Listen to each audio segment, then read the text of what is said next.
Olá meus amigos, olá minhas amigas da TV Cristo Rei, eu sou Marcos Dantas e a partir deste sábado teremos um encontro semanal aqui nesse canal, nesse mesmo horário, com as principais entrevistas que fizemos no Panorama 95, programa que apresentamos todas as manhãs, a 95 FM de Caicó, que integra o Sistema Rural de Comunicação. É um prazer imenso, quero aqui de antemão agradecer o convite do Padre Elson, nosso diretor da Fundação Educacional Santana e também diretor da TV Cristo Rei, para poder compartilhar com vocês, telespectadores da TV Cristo Rei, as entrevistas que marcaram a semana aqui na nossa região do Seridó.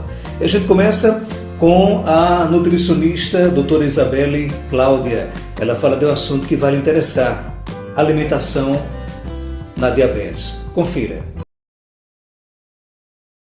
A alimentação adequada, ela é importante no combate ao diabetes?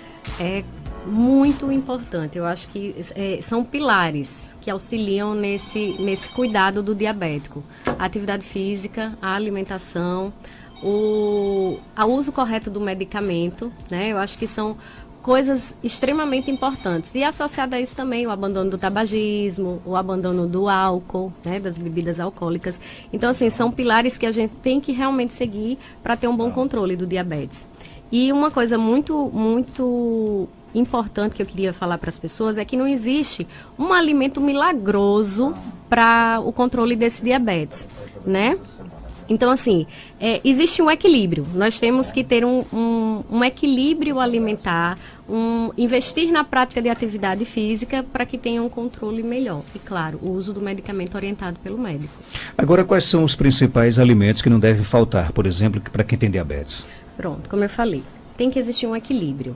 Na verdade, não existe... Nem exagerar em uns... Isso. Não existe um alimento que vai... muitas pessoas divulgam na internet, principalmente, que esse alimento vai baixar a glicose.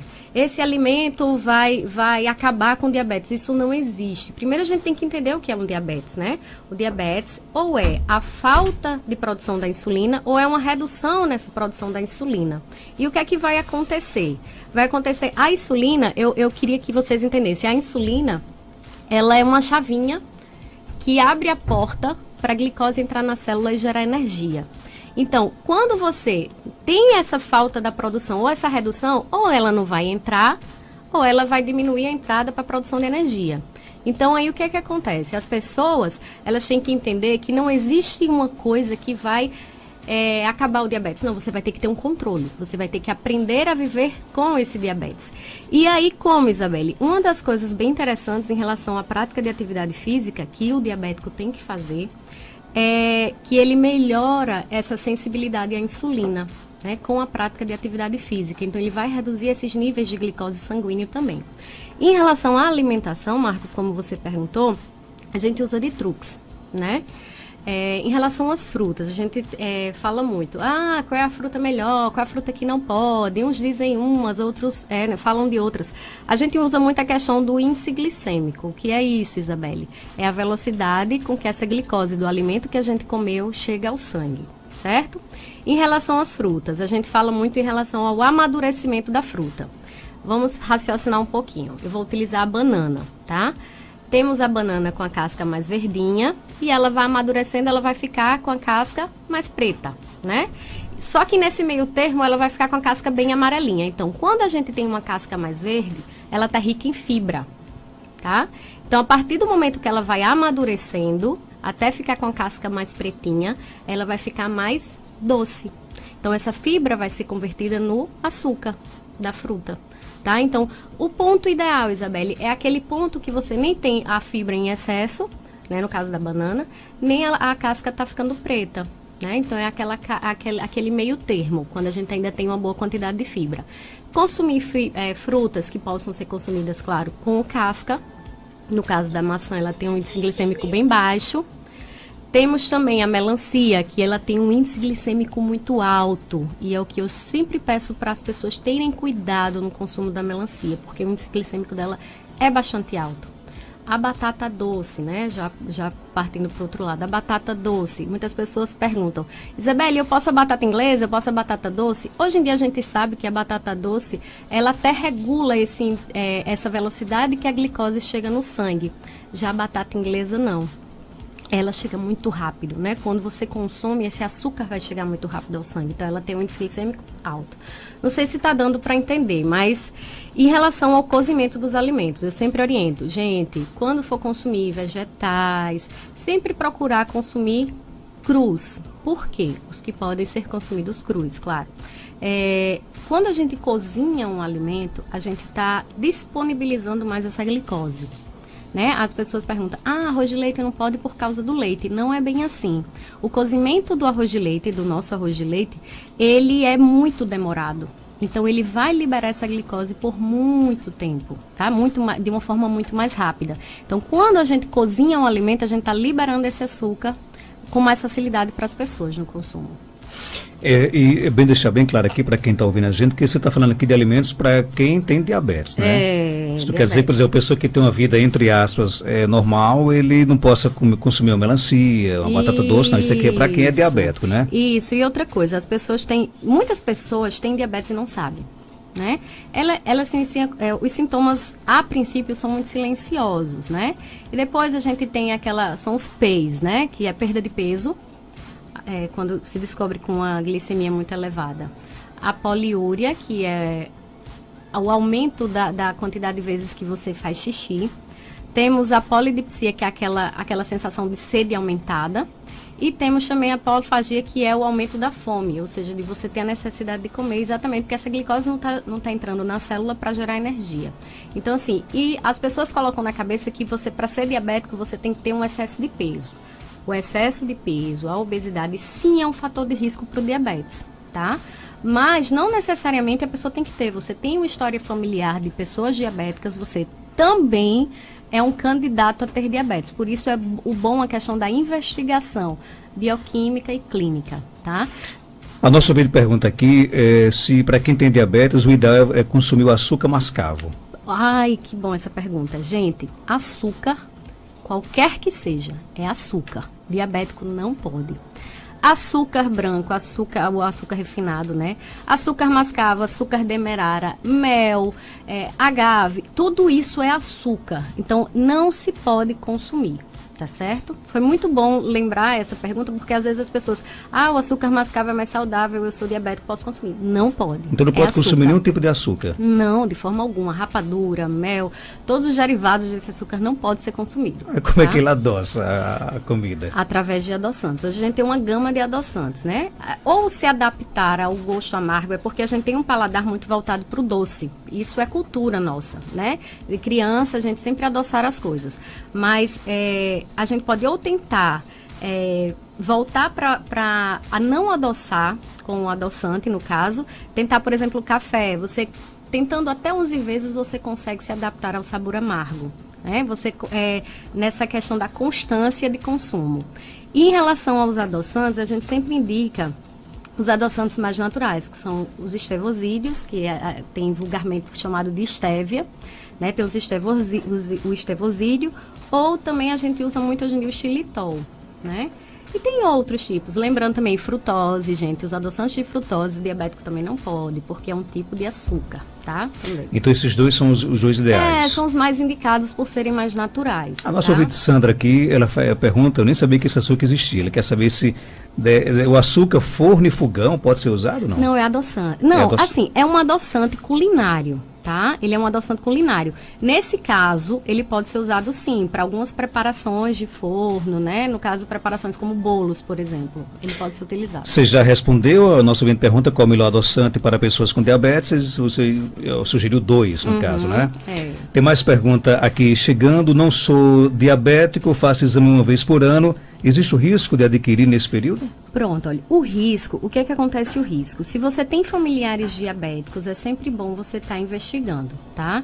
Eu gosto de brincar o seguinte, quando você tem um familiar direto, um pai, uma mãe, um irmão diabético, o diabetes está ali na sua porta. E você vai abrir essa porta se você quiser, né? Se você for sedentário, se você consumir alimentos que...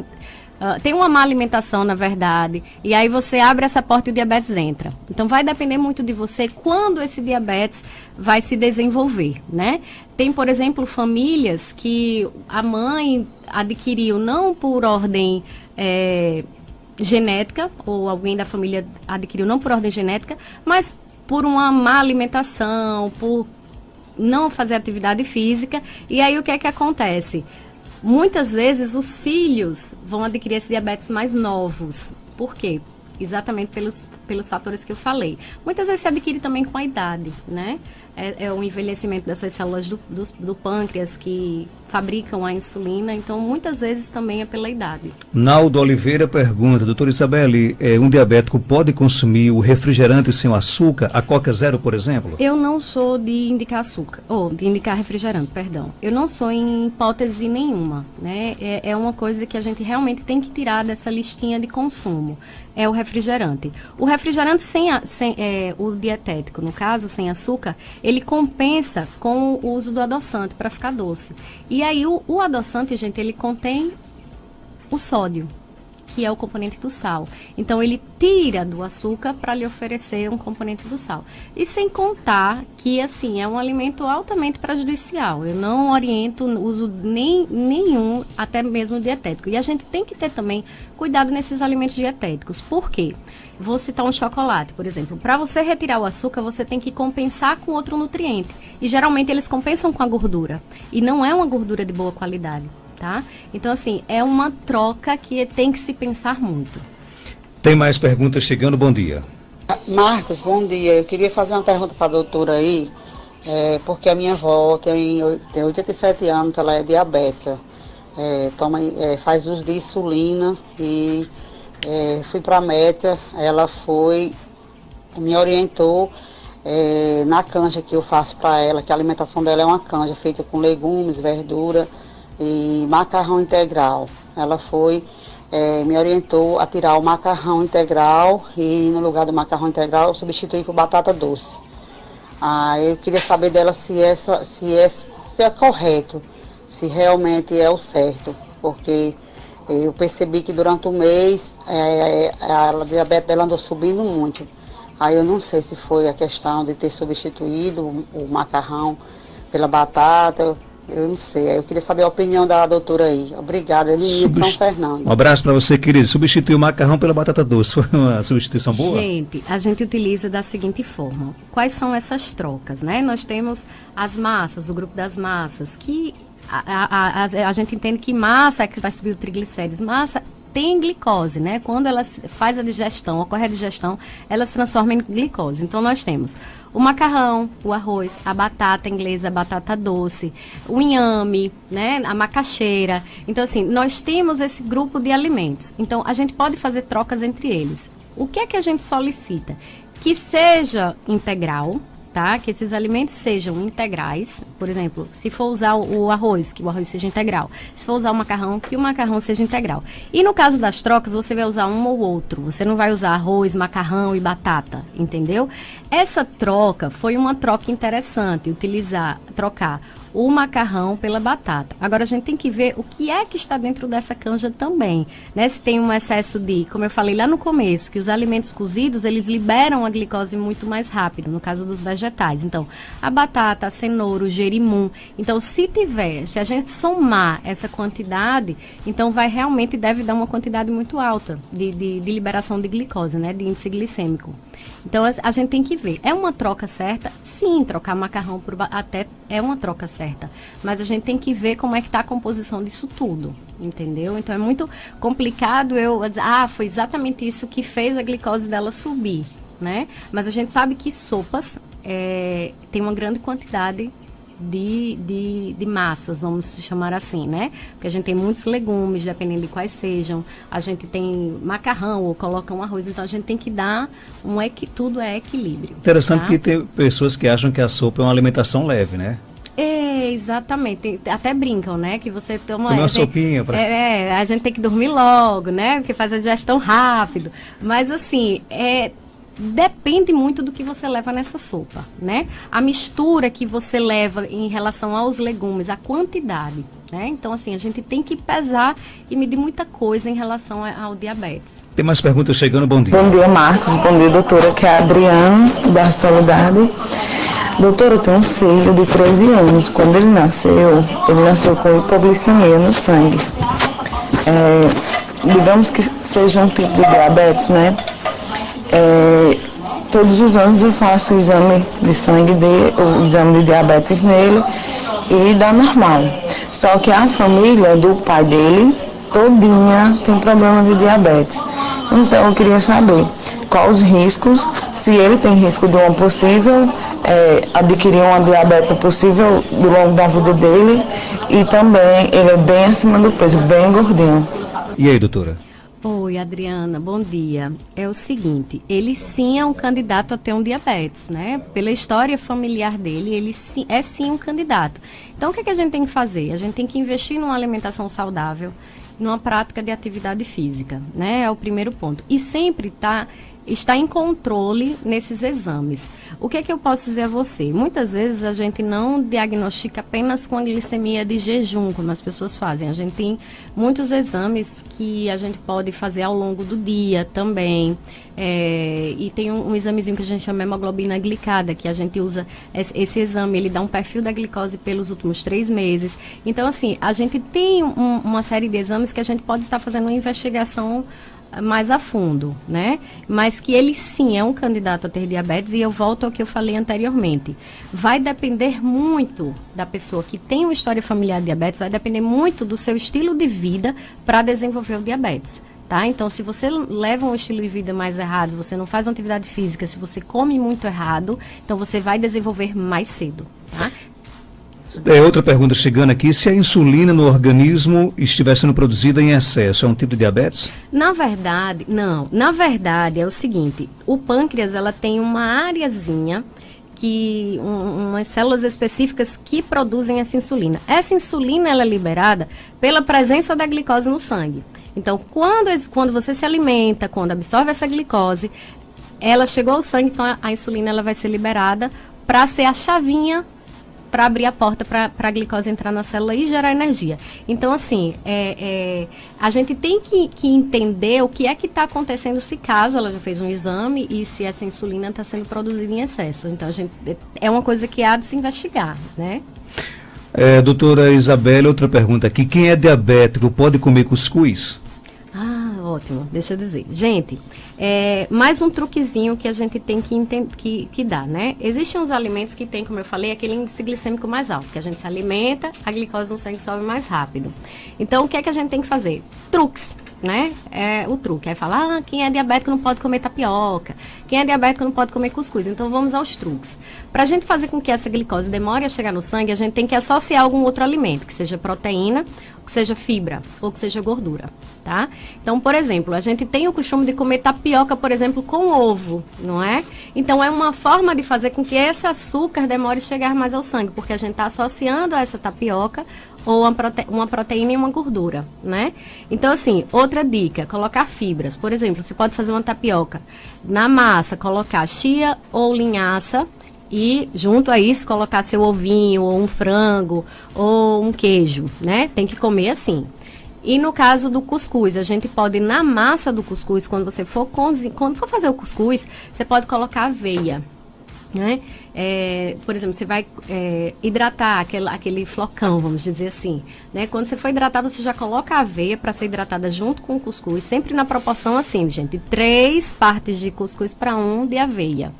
E você cozinha e esse cuscuz vai ficar super saudável porque tem fibra, a fibra da aveia, e você também vai ter que associar a uma fonte de proteína ou de gordura, no caso pode ser o ovo também, tá? Então sempre colocar esse tipo de estratégia para diminuir o índice glicêmico. E uma coisa importante também é o uso de fibra, tá? A gente fala muito, o farelo de aveia, a aveia, a linhaça, e tem gente que come em excesso. Gente, o excesso também faz mal, é a historinha, né? O remédio, uma coisa pode ser um remédio, pode ser um veneno, dependendo da quantidade que você consome. Então, assim, tenham cautela no consumo de fibra. Fibra é bom, sim, utilizar a aveia, mas aí tem gente que junta a aveia, a linhaça, a chia, e sai juntando, e farinha de maracujá, e acaba que faz o efeito contrário. Tá?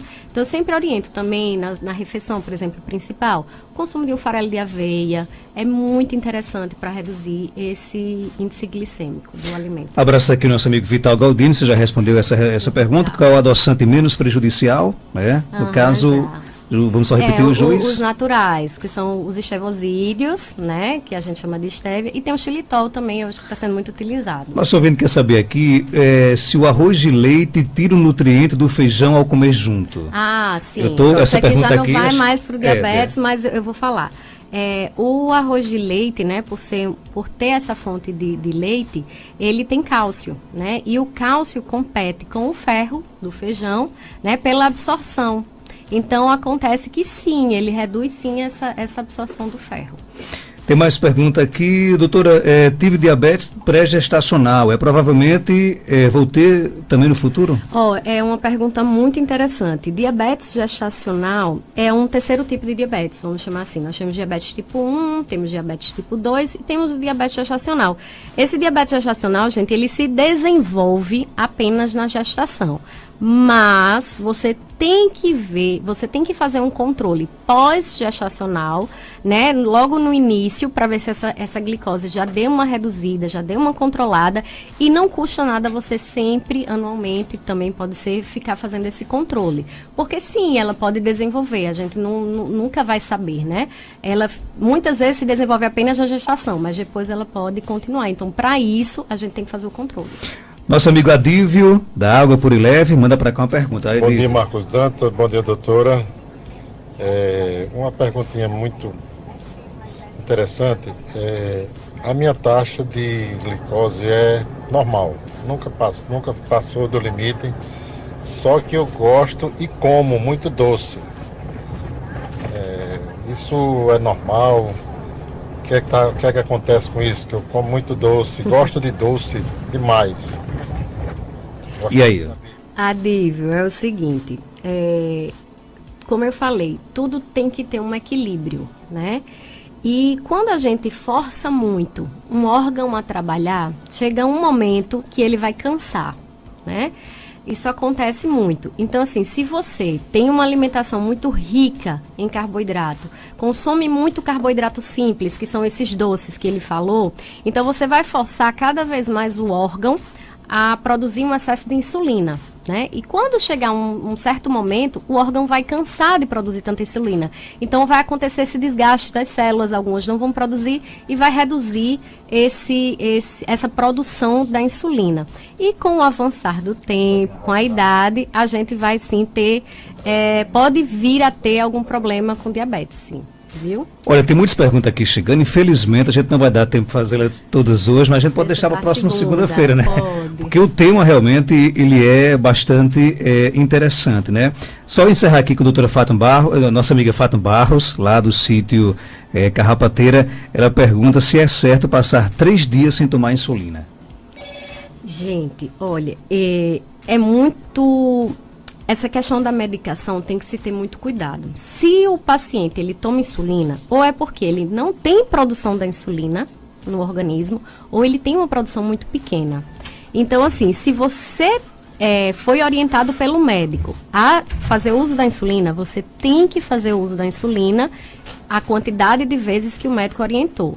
Porque se você não produz, você vai ter um excesso no organismo e ele não vai ter como ser utilizado, né? Então, assim, você tem que fazer o uso correto, sim, da medicação, principalmente da insulina, porque se você não produz, você vai ter que tomar medicação para poder utilizar essa glicose. E a Daiane pergunta, qual é a melhor gordura para ser usada pelo diabético?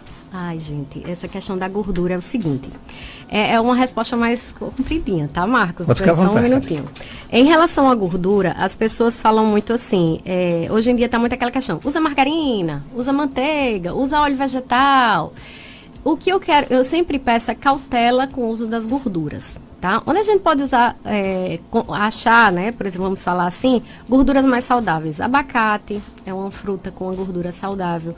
O açaí é uma fruta com uma gordura saudável. Eu não estou falando do açaí que a gente compra na forma de sorvete, cheio de açúcar, não, tá? Eu estou falando da polpa do açaí fruta mesmo, tá? Das castanhas, quando eu falo castanhas eu falo no geral, os amendoins, a castanha, né? Nozes, eles têm gorduras muito saudáveis.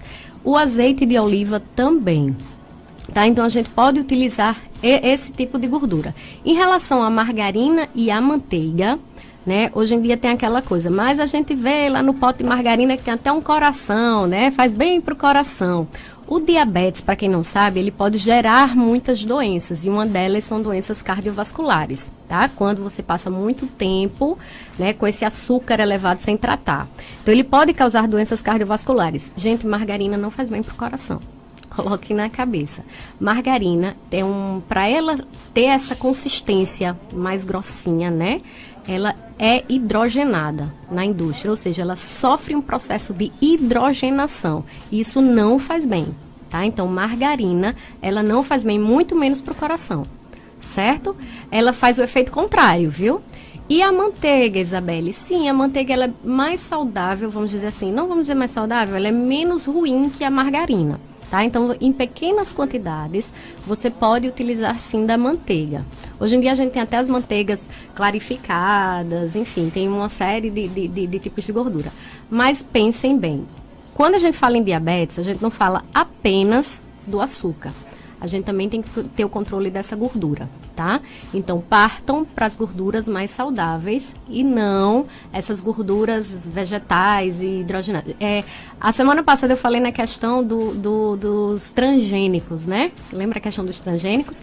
Então, o óleo de soja, o óleo de milho, o óleo de algodão, o óleo de canola, muitas vezes eles são transgênicos, sim, porque a produção tem que ser em excesso e eles fazem, vêm dessa plantação transgênica, tá? Você acompanhou a entrevista que fizemos com a doutora Isabelle Cláudia, nutricionista, que falou sobre alimentação na diabetes. E você sabia que, aos poucos, o sinal da TV Assembleia, que leva o que acontece na nossa Assembleia, no Legislativo, para todo o Estado, ela vai chegando aqui na região do Seridó? Esse processo faz parte da ampliação do sinal da TV Assembleia. Sobre isso, nós conversamos com o Júlio César e com o jornalista Gerson de Castro, que falaram sobre esse assunto. Marcos, nós assumimos a Fundação Djalma Marinho a convite do nosso presidente da Assembleia, o deputado Ezequiel Ferreira de Souza, no início de 2015, né? E naquela ocasião ele demandava para a gente exatamente o que ele chama de interiorização do sinal da TV Assembleia. E determinou exatamente que a gente planejasse esse projeto de levar o sinal da TV Assembleia mais intensamente ao interior do estado. Que até então o sinal concentrava-se na sua maior parte na capital do estado e na região metropolitana. E aí nós começamos esse trabalho aí em 2015 com o planejamento desse projeto, elaboração de projetos, defesa dos projetos junto ao Ministério das Comunicações, que é quem nos autoriza, nos autoriza essa expansão do sinal da TV. E isso aconteceu, essa parte mais burocrática, 2015, 2016. Já no ano de 2017 a gente já começou a conseguir liberar as outorgas junto ao Ministério, 2017, 2018. E o ano de 2019 é o ano de início de execução desse projeto, de modo a que, como você mesmo disse, já chegamos em algumas cidades, né? Esse projeto nós fizemos para 22 cidades do interior do estado. Na capital e na Grande Natal, já o sinal da TV Assembleia já se veicula através da Rede Legislativa. A Rede Legislativa é um canal compartilhado das casas legislativas, onde um canal só pega a TV Assembleia, a Câmara Municipal de Natal, a TV Senado e a TV Câmara Federal. Isso em se tratando de Natal e da Grande Natal. Nessa parte do interior nós conseguimos a outorga de 22 cidades do interior e dividimos esse projeto, a execução dele, em duas etapas. 11 cidades agora, nessa primeira etapa, ficando outras 11 cidades para um segundo momento, né? E como você disse, nós já conseguimos instalar o aparelho de retransmissão nas cidades de Nova Cruz, onde já passamos no início da semana, na cidade de São Paulo Potengi, Santa Cruz, Currais Novos, Jucurutu, Caicó. A cidade de Lagoa Nova já contava com o sinal da TV Assembleia. Daqui nós vamos visitar Pau dos Ferros, no oeste de Potiguar, que também já está com o sinal da TV Assembleia, e a cidade de Açu. Para integralizar essas 11, falta ainda colocarmos no ar o sinal da TV Assembleia na cidade de São Miguel, no Alto Oeste, e na cidade de Goianinha, lá no Agreste Potiguar. Então, isso contempla exatamente essa primeira etapa. Numa segunda etapa, nós temos mais 11 cidades, de modo que ao final da execução desse projeto, nós consigamos cobrir 80%, disponibilize o sinal para 80% aproximadamente da população norte-riograndense em sinal aberto, digital, com qualidade de som e imagem. Aqui em Caicó, nós já estamos no ar, no canal 18.1. O que é que a população precisa para acessar esse canal tão importante? Tão somente aquela antenazinha UHF, seja interna ou externa, dependendo da localidade, e sintonizar o canal 18.1. O objetivo que o presidente Ezequiel sempre defendeu é que a Casa Legislativa precisa estar bem mais próximo da população. A população que votou naqueles 24 deputados que compõem a Casa do Povo precisa acompanhar o trabalho dia a dia de cada parlamentar, né? E aí o nosso amigo Gerson de Castro vai detalhar um pouco mais a questão da programação da TV Assembleia, mas desde já eu já digo, a população tem como, através da TV Assembleia, além de outros programas culturais, esportivos, acompanhar os trabalhos de fato da Casa Legislativa, como as sessões solenes, as sessões ordinárias, as audiências públicas, o trabalho das comissões temáticas que funcionam na Casa, e o objetivo é exatamente esse: dar transparência ao trabalho executado na Assembleia Legislativa e aproximar cada vez mais da população. E o bom é que não tem mais aquela desculpa de dizer que não pode, por exemplo, não tem como acompanhar o desempenho do mandato dos seus representantes, não é isso? Sem dúvida alguma. Hoje as redes sociais têm aproximado bem mais o eleitor do parlamentar, do deputado, e estamos aí disponibilizando mais um canal importante, que é a TV Assembleia, para que a população não perca nenhum detalhe da atuação dos parlamentares norte-riograndenses. Ok, daqui a pouquinho eu volto a conversar com Júlio Gerson de Castro, nosso amigo querido, jornalista dos bons, né? Está aí à frente da gerência executiva da TV Assembleia. Caicó, indiscutivelmente, ganha esse presente nos 15 anos da TV Assembleia, né? E o que é que o caicoense, o serdoense, ele pode esperar? O que é que ele pode ver na telinha da TV Assembleia? Gerson, bom dia. Bom dia, Marcão. Um prazer revê-lo, prazer voltar a Caicó. O que a gente traz, complementando o que Júlio César colocou agora tão bem, é um presente definitivo, Marcão. As cidades que receberam, que estão recebendo e as que vão receber o sinal digital da TV Assembleia, recebe um canal definitivo, um canal otorgado pelo Ministério das Comunicações, 18.1, só poderá sofrer alteração lá na frente se for uma necessidade de reposicionamento de faixa e frequência. O nosso Paulo Bezerra está aqui, pode até confirmar, e é algo que a gente traz, na verdade, uma emissora dos potiguares, feita para os potiguares, feita por potiguares. Ou seja, é uma TV que fala o assunto do Rio Grande do Norte, é uma TV que não tem ingerência externa, não sofre pressões de audiência, ela não sofre pressões externas, é uma TV feita com critério, com muita responsabilidade. Mostra conteúdo, né? Mostra conteúdo, ela transmite os eventos legislativos, mas ela tem muito mais, ela tem uma programação de 24 horas, Marcão, e a gente pode dizer com toda certeza, nós somos hoje na TV Assembleia, nós somos a TV de maior produção de conteúdo próprio do Rio Grande do Norte. Nós temos hoje 38 programas no ar. Alguns diários, alguns semanais, alguns quinzenais, alguns mensais. Nós temos 22 programas próprios. Os 4 eventos legislativos, que são as sessões plenárias solene, comissões e audiências públicas.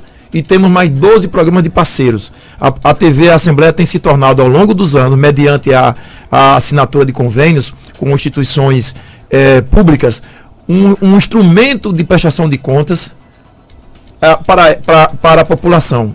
Eu vou dar aqui alguns exemplos. Os tribunais de justiça Tribunal Regional do Trabalho, Tribunal Regional Eleitoral, o Tribunal Superior Eleitoral, o Tribunal de Contas do Estado, a Associação de Magistrados, a Associação do Ministério Público, o Sindicato dos Auditores Fiscais, o IFRN, a UERN que você conhece também, Marcão, que você é um homem que faz cobertura jornalística no estado inteiro, e a gente tem esse material, programas muito bem feitos, produzido por eles e sem nenhum custo para o contribuinte. A veiculação na TV Assembleia é gratuita, não custa nada para esses órgãos, a não ser a produção deles, e a gente veicula porque nós temos uma grade de 24 horas e uma grade pautada por duas atribuições principais. Uma, da visibilidade e transparência aos atos do Poder Legislativo, e também de prestar serviço à população. Então lá na TV Assembleia, na programação, você tem programas sobre cultura, programas sobre esporte, sobre educação, saúde, segurança pública. Temos um cardápio completo que aí o nosso conterrâneo cidadão aqui de Caicó e das cidades que nós estamos visitando vão poder contar, aliás, já contam desde já. Então, vou dar um exemplo aqui, Marcão, do que a gente tem feito na TV Assembleia. Às quintas-feiras, das 8 às 9 horas da noite, nós temos um programa ao vivo chamado Conexão Enem. Nós lançamos ele em 2015. O que é o Conexão Enem? É uma aula de preparação, ao vivo, de preparação para o Enem, comandada pelo nosso amigo João Maria de Lima, que foi agora nomeado diretor da Escola da Assembleia. João Maria de Lima é funcionário público, mas é um professor extremamente dedicado e competente. E o que foi que ele fez? Nos procurou, a gente lançou o programa Conexão Enem e ele reuniu os amigos, sem nenhum custo adicional para o contribuinte nem para a TV, para junto com ele apresentar aulas e dar dicas aos candidatos ao Enem. O resultado disso é que hoje nós temos o Conexão Enem reunindo alguns dos melhores professores de cursinhos de Natal e do Rio Grande do Norte sem nenhum custo adicional. E a gente tem, ao longo desses anos, João Maria acertou os últimos 3 temas da redação, e a gente tem, ao longo desses anos, colecionado depoimentos de jovens dizendo que, graças às aulas e às dicas dos professores do Conexão Enem, eles conseguiram passar na universidade. Isso na quinta-feira? Isso às quintas-feiras, 8 da noite. Tudo isso na sala de quem está em casa nos assistindo, né? E mais ainda, Paulo, Marcão, também no canal do YouTube. A gente joga tudo no canal do YouTube. Então tá lá todas essas aulas, além de todos os nossos documentários. A gente tem se movimentado muito. Vamos estar em Jucurutu, por exemplo, sexta-feira nós vamos estar em Jucurutu, cobrindo a audiência pública proposta pelo deputado Nelter Queiroz sobre a questão do IPVA para motos de produtores rurais, você já noticiou. Já entrevistamos aqui o deputado, isso é um excelente projeto. Pronto, vamos estar à tarde da sexta-feira numa audiência pública em Currais Novos com a proposta pela deputada Isolda Dantas. Estivemos recentemente em Pendências e Areia Branca em audiências propostas pelo deputado Souza. Fomos a Sul com Jorge Soares, fomos a Mossoró com o deputado, o estreante Alisson Bezerra. Então, assim, a TV Assembleia, dentro das condições financeiras e logísticas, procura, inclusive, ir ao interior e aumentar, inclusive, gravar, retransmitir depois essa discussão junto com a população, e tem sido transformado, Marcos, num verdadeiro instrumento de transparência da Casa Legislativa. Você já respondeu a pergunta que eu ia fazer, porque justamente eu queria saber isso. Com a expansão do sinal da TV Assembleia, obriga, no caso, a TV a também se regionalizar? No caso, produzir conteúdo, por exemplo, do Seridó, de Caicó, transmitir eventos também? A gente já tem feito isso, já tem sido uma marca da TV Assembleia fazer isso. Agora aumenta a nossa responsabilidade, porque também, com a expansão do sinal da TV digital, os parlamentares vão querer também levar várias discussões, aprofundar a discussão de temas de interesse regionais, e a gente vai poder acompanhar também. Mas isso tem sido uma marca. Nós temos, por exemplo, o Caminhos do RN. Nós temos um programa chamado Identidade RN, Marcão, que o pessoal da TV Senado vive nos perseguindo. Tudo que a gente produz, o programa Parlamento Brasil da TV Senado reproduz. Isso é bom, né? Não, essa perseguição é excelente. Eu colhi um documentário, não, um elogio. Recebi um elogio, nós recebemos um elogio no seminário ano passado, no seminário internacional que a TV Câmara fez nos seus 20 anos. Recebi de um ex-diretor da TV Senado dizendo que todas as manifestações culturais e folclóricas do Estado que apareceram na TV na TV Assembleia, também apareceram na TV Senado. Então são coisas desse tipo que fortalecem a nossa penetração. A TV Assembleia é essencialmente um instrumento de transparência, de visibilidade da Casa Legislativa, mas é também uma TV verdadeiramente estadual, verdadeiramente potiguar. E do dia a dia do Legislativo, no caso, vocês transmitem as sessões parlamentares? As sessões parlamentares, as sessões solenes, as audiências públicas e as comissões. Isso todos os dias tem transmissão? Todo dia. Quando há concorrência, por exemplo, quando há uma comissão se reúne na hora da sessão plenária, claro que o regimento determina que a sessão plenária não pode deixar de ser transmitida. Se há uma audiência pública junto com a sessão plenária, por exemplo, a sessão plenária é prioridade. A sessão solene também, porque é a casa, é o plenário reunido.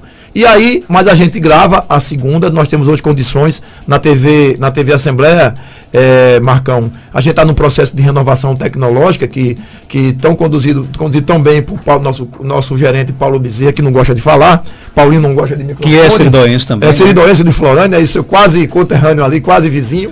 E Júlio também, eu estou cercado de seridoense, né? Porque Júlio é de Jucurutu. E aí a gente hoje tem condições, inclusive, de transmitir, se for necessário, fazer 2 transmissões ao vivo, dividir a tela.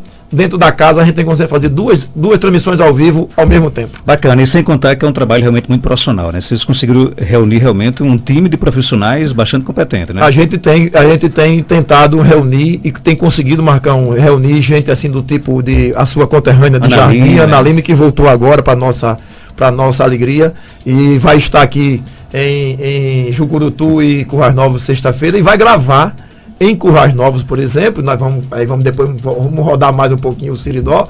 Vai gravar, por exemplo, o programa de reestreia do Mexa-se, que é um programa sobre prática de exercício, vida saudável, que ela vai gravar em Currais Novos. Bacana. Olha, quem quiser conferir todo esse conteúdo da TV Assembleia aqui em Caicó, canal 18.1. E é simples, é só pegar uma anteninha digital, uma anteninha UHF, ou externa ou interna, colocar lá na autoprogramação, vai chegar a 18.1. Mesmo que a pessoa tenha parabólico, esses outros TV por assinatura, você pode colocar a sua Pode colocar, UHF, é só ir lá na programação. Na opção do controle, se coloca o UHF ou coloca a antena, o cabo, né?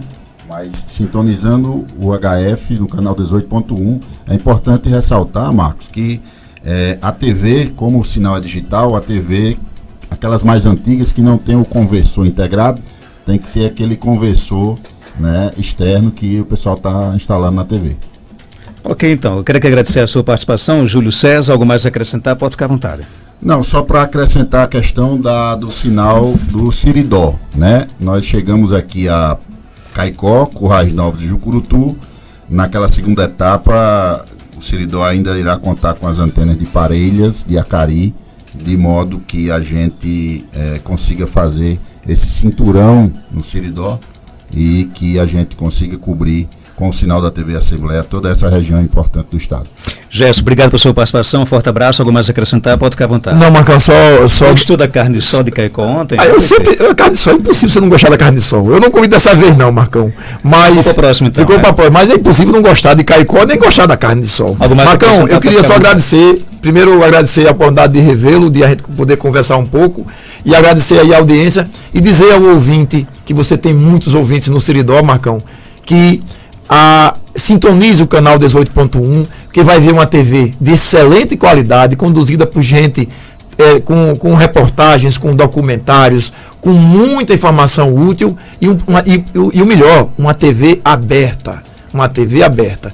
O telefone da redação, Marcão, os telefones da redação da TV Assembleia são 3232-5964 e 5965. Nós estamos presentes nas redes sociais, no Instagram, TV Assembleia RN, no Facebook, TV Assembleia RN, no canal do YouTube, TV Assembleia Oficial, TV Assembleia RN Oficial, é só procurar.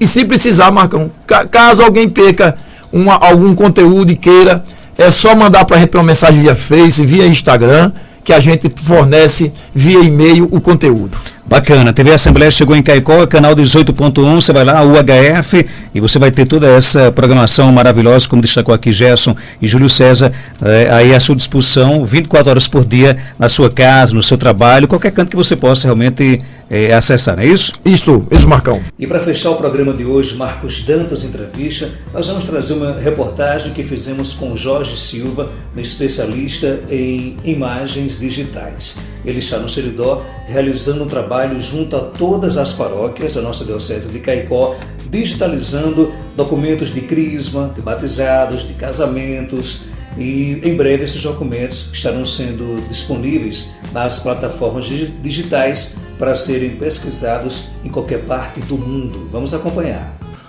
Nós temos a grata satisfação de poder estar aqui nesta diocese, já em sequência ao trabalho feito em outras dioceses e ultimamente na Arquidiocese de Natal, para poder trabalhar na preservação dos documentos dos sacramentos das paróquias, né? Como você já bem adiantou, nós temos um equipamento altamente técnico, onde nós trabalhamos fotografando na forma digital todos os livros de sacramentos das paróquias. Então isso visa primeiramente a preservação e visa também uma seleção de dados para pesquisa genealógica no site do Family Search. Você representa, no caso, uma organização internacional. Isso. Nós trabalhamos mundialmente já há mais de 100 anos, em vários países do mundo, executando esse trabalho, e vale salientar, de forma totalmente gratuita. Nós fazemos uma parceria com as instituições que contêm e detêm esses registros, que são importantes para serem preservados, e também em nosso site eles são importantes para as pesquisas familiares em todo o mundo. Então hoje qualquer cidadão comum pode buscar seus familiares através do site do Family Search, isso sem nenhum custo, totalmente privativo. Ele tem um login e uma senha, onde ele acessa as informações ali preservadas e vai buscando seus familiares, as suas gerações. Nesse trabalho com as paróquias aqui da nossa diocese, quais são os documentos que estão sendo digitalizados? Isso. No primeiro momento, Marcos, nós temos o objetivo principal dos dois documentos mais importantes que a Igreja Católica detém em seus arquivos, que são os registros de nascimento e os registros de casamento civil e religioso com efeito civil. E esses documentos, no caso, ficam armazenados em um provedor? Como é que é essa questão? Isso. Nós trabalhamos com uma estação digital e uma câmera fotográfica Illunis de alta definição, onde nós, como você bem disse, instalamos nosso equipamento nas instalações da instituição a qual nós fazemos a parceria, e a partir desse momento nós fazemos as capturas desses documentos. E esses documentos de imediato vão para um HD temporário no meu controle, e semanalmente esse HD é enviado à nossa sede de auditoria nos Estados Unidos para que as imagens sejam auditadas. Por quê? Porque nós temos que preservar pela qualidade extrema. A gente brinca muito até com os colegas dizendo que a nossa qualidade é a qualidade da NASA, porque não pode ter erro. A nossa margem de erro é zero, porque nós trabalhamos com foco, nós trabalhamos com a visualização perfeita da imagem. Então você tem que trabalhar de uma forma organizada, rápida e perfeita, então não tem como errar. E é claro que, por exemplo, a gente está aqui falando de digitalizar documentos importantes. Isso. E isso ajuda com certeza a preservar esse material nas próprias paróquias também? Isso, é verdade. Nós encontramos alguns fatores que às vezes nos deixam até certo ponto um pouco chateados, porque na verdade algumas paróquias não sabem preservar de forma correta seus livros. Isso é ruim? Isso é muito ruim. Então, por quê? Porque os livros devem ser preservados numa determinada até posição, né, para que ele seja mais, se torne mais íntegro. E também o manuseio constante na procura de informações dos usuários, dos fiéis, enfim, das pessoas, fazem com que o próprio papel se desgaste. E nós, traduzindo esse arquivo para uma posição digital, para uma imagem digital, as paróquias futuramente, com base no que tem na diocese, você pode ter a tranquilidade de, através do seu computador, tornar visível aquele documento e proceder todos os outros atitudes que você tem que tomar com relação àquilo de forma mais saudável com relação ao papel que consta no livro. Porque é bom deixar bem claro que além da organização ficar com uma cópia, a nossa diocese também irá ganhar, por exemplo, uma cópia com todos esses registros. Isso. O objetivo principal do nosso acordo é esse, Marcos. nós trabalhamos em busca de parceiros. Eu volto a salientar que nós não trabalhamos de forma nenhuma com dinheiro em troca disso. O nosso intuito é uma parceria, é uma troca de favores, por assim dizer, né? Então nós fazemos o trabalho técnico de preservação da diocese, em contrapartida ficamos com uma cópia. Essa cópia, inclusive, ela fica tão bem guardada nas montanhas rochosas de Utah, que essas montanhas estão totalmente seguras contra qualquer abalo sísmico, enfim, contra qualquer coisa que vá provocar, digamos assim, a integridade dessas imagens, que, digamos, a Diocese de Caicó, daqui a 5, 10, 15 anos, perdeu um HD do trabalho que eu fiz, ela pode solicitar a nossa instituição e, de forma gratuita, a gente cede uma nova cópia daquele mesmo material, talvez até com a mídia modernizada, porque nós temos um departamento de engenharia voltado para a modernização da tecnologia, acompanhando a evolução da tecnologia. Então, hoje, nós temos uma determinada tecnologia, os engenheiros estão trabalhando sempre para melhorar a preservação dos documentos numa tecnologia cada vez mais durável. O ouvinte pode estar se perguntando por que é que, por exemplo, qual o interesse da Family Search, né, de vir para Caicó para poder fazer a digitalização desses registros, para que servem, por exemplo, e vai servir para que esses registros no site da organização? Isso. Na verdade, respondendo de forma normal, nós temos um objetivo de buscar todas as instituições existentes no Brasil onde elas detêm os registros civis. Não só a Igreja Católica, não só as dioceses. Hoje no Brasil nós temos o Arquivo Nacional do Rio de Janeiro, nós temos o Arquivo Nacional de São Paulo, nós temos várias corregedorias em todo o Brasil com convênios abertos, com convênios atuantes, onde os operadores, no Brasil, acho que nós temos hoje aproximadamente mais de 50 câmeras atuando em todo o país. E o nosso interesse é justamente buscar a preservação desses documentos e, fundamentalmente, alimentar o nosso site com dados. Hoje, se Marcos Dantas vai buscar um parente dele antigo na quinta, sexta, sétima geração, com certeza ele vai encontrar um fio de esperança dentro do Family Search através de um sobrenome, de uma referência, de onde o seu quinto ou sexto avô nasceu, avó, enfim, a pessoa que você esteja procurando. Então, a grande importância disso, ela tem 2 pontos. A preservação para o órgão doador e aquele órgão que está preservando os documentos localmente, e, em segundo momento, alimentar o nosso site com dados para pesquisa mundial. Isso livre a qualquer pessoa. O acesso a essa pesquisa é fácil? Muito fácil, é muito fácil. O site www.familysearch.org, ele é um site altamente explicativo. Você escolhe a linguagem que você queira. Se você quer praticar o seu inglês, você vai lá, clica no inglês e vai aparecer o site em inglês. Se você quiser em alemão, em japonês, em chinês, enfim, qualquer língua. Evidentemente, nós vamos trabalhar com a língua portuguesa. Então, nós temos a opção de trabalhar com o site, ele é autoexplicativo, ele conduz você para onde você precisa ir, até você chegar no seu ponto de dúvida que você queira, onde você esteja realmente pesquisando e procurando. O que é que eu posso fazer no site, por exemplo?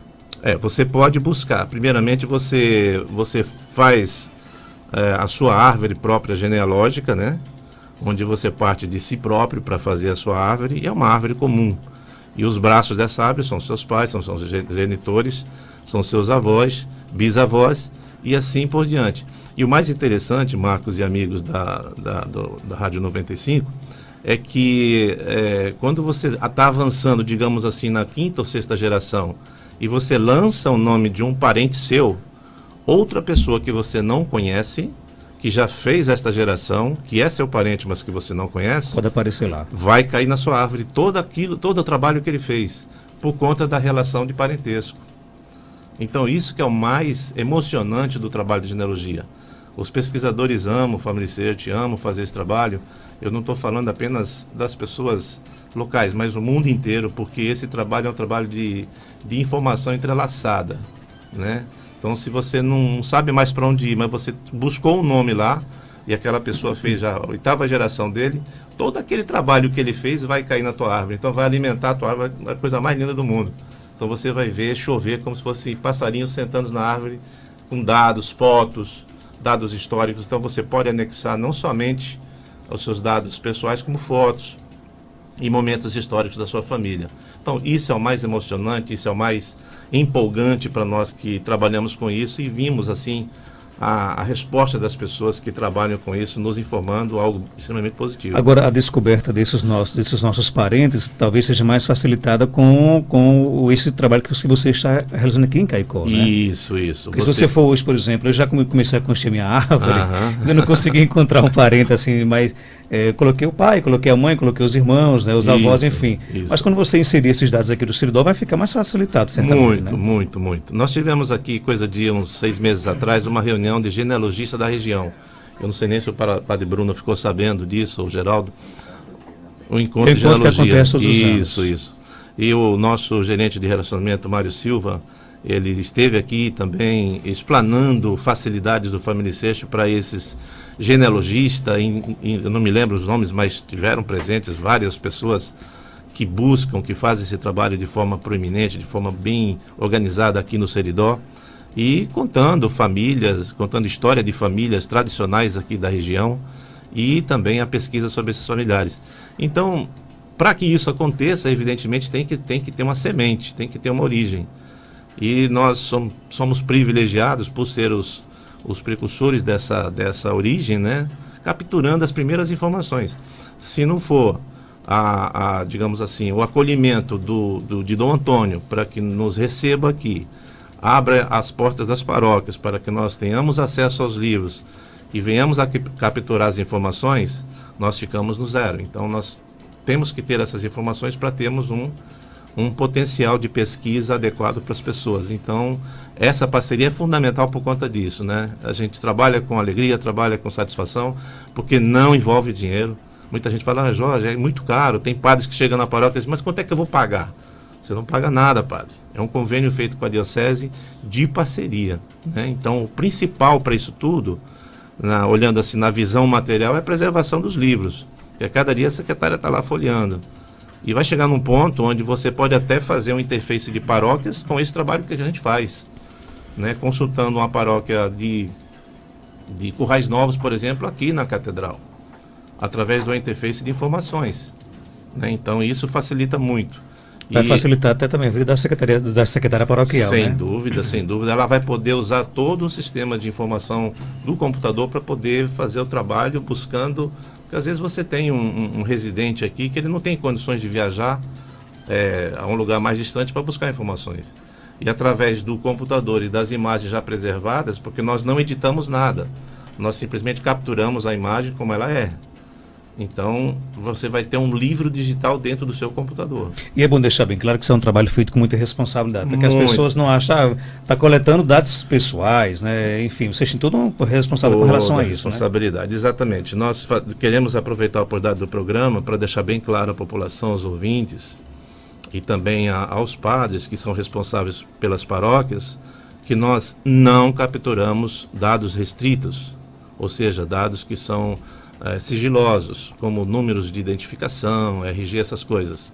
Então, quando consta esses nomes nos livros, nós não fazemos a captura. Isso é uma questão de responsabilidade da nossa parte junto à diocese e ao órgão que está nos cedendo a informação. Chegamos ao final do nosso Marcos Dantas entrevista para este sábado, encontro marcado no próximo sábado. Quero agradecer a sua audiência através da TV Cristo Rei. Um forte abraço, um ótimo fim de semana e até sábado, se Deus quiser.